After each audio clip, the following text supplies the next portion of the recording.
La mosquée de Lyon serait-elle un centre de recrutement d'Al-Qaïda? C'est en tout cas ce que soupçonne la CIA. Selon une liste dressée par le Pentagone et publiée par le site internet Wikileaks, une dizaine de mosquées et centres islamiques ont été utilisés par Al-Qaïda pour recruter ses militants.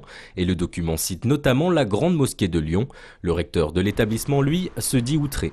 Je trouve que c'est une accusation tout à fait grave et tout à fait sans aucun fondement et qui inquiète.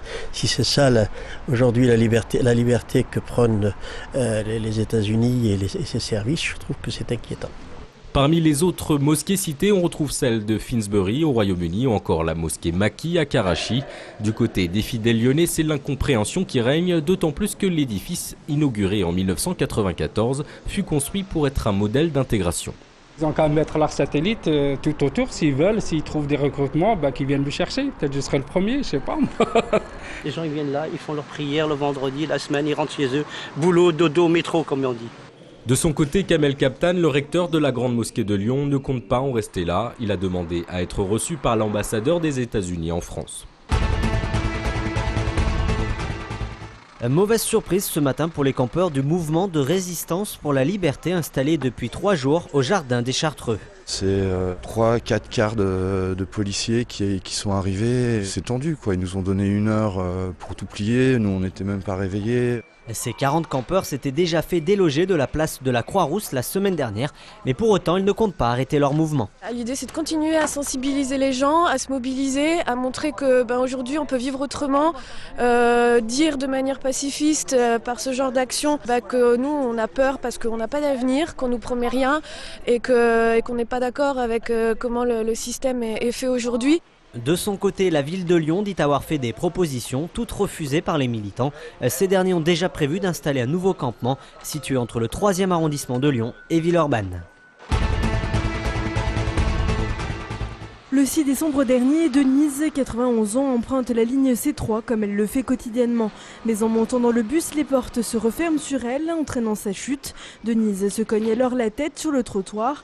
Une chute qui se révélera mortelle puisqu'elle décède 8 jours plus tard des suites d'une hémorragie cérébrale. Les portes se referment, ce qui est inadmissible. La moindre des choses, le conducteur aurait dû descendre. Je veux savoir pourquoi les TCL ne m'ont pas appelé, pourquoi je n'ai pas reçu de condoléances officielles, parce que ça, moi, je trouve ça absolument inadmissible. Grâce à de nombreux témoignages, Dominique Brun, la fille de la victime, a pu reconstituer les faits et vient donc de saisir le tribunal. Dans ce dossier, nous avons une dimension humaine qui est totalement insoutenable pour la famille, dans les circonstances dans lesquelles l'accident s'est produit, mais également dans l'attitude, pour le coup, pour le moins légère de la part de la société Keolis, mais aussi une vertu exemplaire pour faire en sorte que ce type d'accident ne se reproduise plus. De son côté, la société Keolis est actuellement à la recherche du chauffeur de bus et met en avant la sécurité de ses véhicules.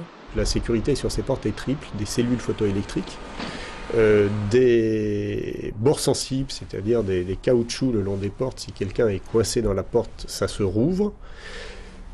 Et troisième sécurité, s'il y a une résistance sur la porte, au moteur électrique qui ferme la porte, ça se rouvre également. La famille de la victime attend désormais une réponse de la part de Keolis, qui a quant à elle jusqu'au 28 juin pour présenter ses arguments. Voici la maquette de la statue de Jean-Paul II, dont l'original de 3 mètres de haut sera inauguré à cet emplacement à Fourvière le 5 octobre prochain pour marquer les 25 ans de la venue du pape à Lyon et de sa bénédiction de la ville. 8 sculpteurs, dont une lyonnaise, ont participé au concours de la Fondation de Fourvière. Le choix du jury, présidé par le cardinal Barbarin, s'est porté sur la parisienne Elisabeth Cibot. On a voulu représenter Jean-Paul II tel qu'il est arrivé à Fourvière en ce soir du 5 octobre 86, les bras en avant, le geste bénissant, la foule qui était massée sur le parvis et l'esplanade de la basilique. Le pape va dominer la ville, on verra très bien sa silhouette depuis les berges de la Saône et même de la place Bellecour. En attendant de voir sa statue de bronze le 5 octobre, les fidèles suivront dimanche 1er mai la béatification de Jean-Paul II à Rome.